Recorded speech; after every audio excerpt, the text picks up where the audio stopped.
Hello and welcome to Doctor Who and the Drinks Trolley, Season 2, Episode 4. I'm Pierre. And I am Vivian. Hello, Vivian. Hi. Today's feature beverage is the Lynchburg Lemonade.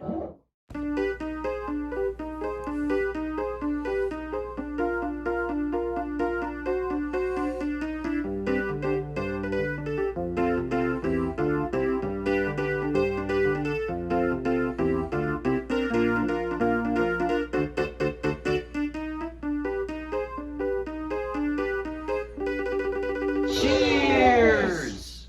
The Lynchburg Lemonade is named after Lynchburg, Tennessee, a city with a population of just under 7,000, where Jack Daniels comes from. So, Vivian, what story would you like to talk about today? We will talk about Doctor Who Resolution, the 13th Doctor's first holiday special, which aired on January 1st, 2019. Yep, and written by Chris Chibnall, it's the first time the Daleks make an appearance with the 13th Doctor. Resolution stars Jodie Whittaker as the 13th Doctor, Bradley Walsh as Graham, Tosin Cole as Ryan, and Mandip Gill as Yaz.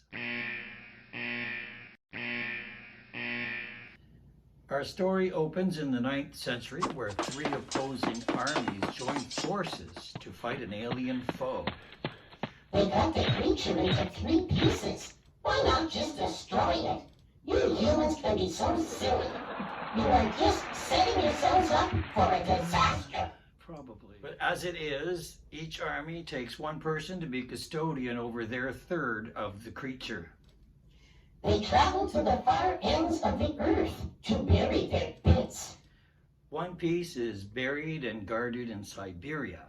Siberia is a large Russian province covering most of northern Asia with a population of 33.5 million. The second piece is buried and guarded on Anuda Island. Anuda is a small island in the South Seas with a population of 300.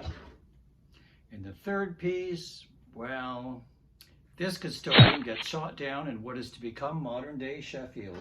And the piece is buried over time along with the bones of the custodian. On New Year's Day 2019, 2 archaeologists, Lynn, played by Charlotte Ritchie, and Mitch, played by Nikesh Patel, find the bones of the fallen custodian along with the remaining piece of the creature buried in the underground under a building in Sheffield. It is odd that they would be working on New Year's Day. It is, but Lynn planned it that way. There's the kiss to talk about. A little romance begins what Mitch calls his favorite year ever. Maybe a bit premature, but they promise to make plans later. She finds something strange by the skeleton's hand. Mitch bags the unexplained item. Meanwhile, the Doctor and her companions watch fireworks at New Year's celebrations throughout time and space in the TARDIS. They're having loads of fun, but the Doctor receives a signal on the TARDIS console. Uh-oh, Earth's in trouble again, and this time in Sheffield. This is where the Doctor first met Graham, Ryan, and Yaz. Underground, the unknown item starts to glow. It falls to the floor and disappears. Mitch believes it's rats, and Lynn goes to search the sewery area. She finds a giant tentacled thing attached to the wall. Oh, I don't like the look of that. Feels kind of familiar, though. The TARDIS lands with a thud, and the Doctor and fam disembark. They meet Mitch, who calls for Lynn. She returns seemingly unharmed. She tells the Doctor what she saw on the wall down the next tunnel. They go in and search, but find nothing. The creature's gone, but the Doctor takes a sample of the icky goo on the wall left behind by the creature. The Doctor shows them her psychic paper and takes over, telling them to go. Yaz tells them that she'll give them a call when they need some more information. They seem to accept this too easily and leave the site in a stranger's care. Lynn goes home, but she doesn't look very good, does she? Well, she doesn't. Maybe she should have a drink. We should probably have another one, too. Yes, we should. Look, Lynn has a naked Dalek on her back. It's like Sarah Jane, Donna, and Leo all over again. Well, yes, but Leo hasn't happened yet. The Dalek creature's taken over Lynn's body and it's making it do stuff. It goes onto the internet to find out what it's looking for. Probably looking for Dalek artifacts. She even sounds like a Dalek. Cool. The TARDIS takes the Doctor and Fam to Graham's house. There's a ring at the door. It's Ryan's dad, Aaron. Graham isn't happy about this. He doesn't trust Aaron, and neither do I. Ryan goes to a cafe with his dad, who tries to sell a microwave oven to the bartender. He must be so embarrassed. There is a bing on the TARDIS console. It has finished analyzing the goo. It's Dalek goo. Jazz calls Midge so they can trace his phone and pick him up. TARDIS lands, picks up a surprised bitch, and takes her back to Graham's house.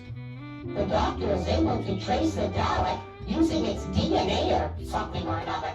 Meanwhile, Dalek Lynn is driving very fast. Dalek Lynn gets pulled over by the fuzz. She kills them both with her tentacles waving behind her and steals a police car.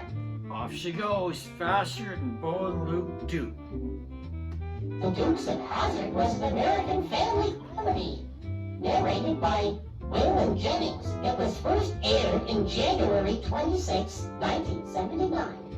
The Doctor is able to trace Lynn's phone and the Dalek's bio thingy. They're together! TARDIS systems blow. It was Dalek Lynn's doing from afar. How can a Dalek do that? They're not magic, are they? The Doctor explains it is a recon scout. They have special abilities that regular Daleks do not have. Dalek Lynn goes to an archive base where she kills the security guard. And opens the archive with his fingerprints. Gruesome.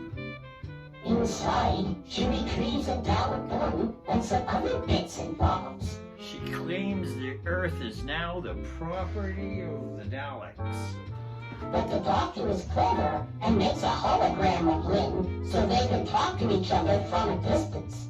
She keeps it chatting while the TARDIS reboots. The Doctor calls for unit, but they have been disbanded due to lack of funding. That figures. Meanwhile, back at Graham's, where he and Aaron were left behind, there's lots of lessons being taught about the past. You mean that old box of stuff? That's it. Back to Lynn, she's driven to a farm with lots of machines and supplies and stuff. She is going to build a new casing, but first she exterminates Farmer Dinkle, played by James Lewis. Dalek overdoes the hard manual labor with Lynn's aching muscles. The TARDIS lands in a field nearby. The Doctor, Yaz, Ryan, and Mitch go to the barn to find Lynn. Surprisingly, the Dalek has left her alive, but she says it's still here. Mitch and Yaz takes Lynn back to the TARDIS. The Doctor and Ryan stay behind looking for the newly built Dalek. Who makes an explosive entrance. The new casing looks really cool. I would not wear it. I have my dignity. New Dalek zooms up through the roof and flies away. After getting a phone call from Graham, the others return to his house in the TARDIS to pick them up. Oh, and Eric too. The Dalek lands and is surrounded by soldiers. There's a lot of shooting on their part. But the Dalek even has jet bombs. Bam! There's no one to stop it now. It's heading for Government Communications Headquarters. It crashes down through each floor of the building until it gets to harder to control. Then it uses all available resources to signal the Dalek fleet. Ryan's dad has a great idea. The doctor even says so.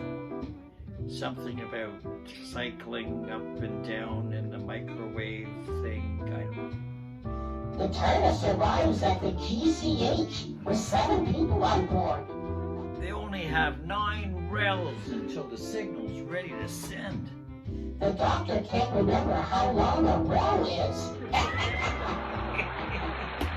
I've always wondered that too, Vivian. They all spring into well choreographed action. They stick their microwave bomb thing on the back of the Dalek. Its casing starts to melt and then it explodes. Signal not sent. Crisis averted. The internet is going to be down for quite a while.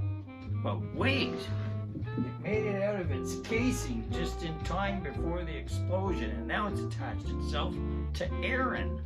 They all get into the TARDIS. The recon scout thinks it has won, but the doctor has a trick up her sleeve. She opens the door, sending the Dalek hurtling into the heart of a supernova. But Ryan has to save his father from being sucked into the supernova as well. He tells his dad he loves him. It's all very mushy. Lynn and Rich are returned to continue their romance and their digging. They say their goodbyes. Aaron decides to stay behind. One final scene of a family. Oh. They don't know what to do without the internet. Mom says we could have a conversation.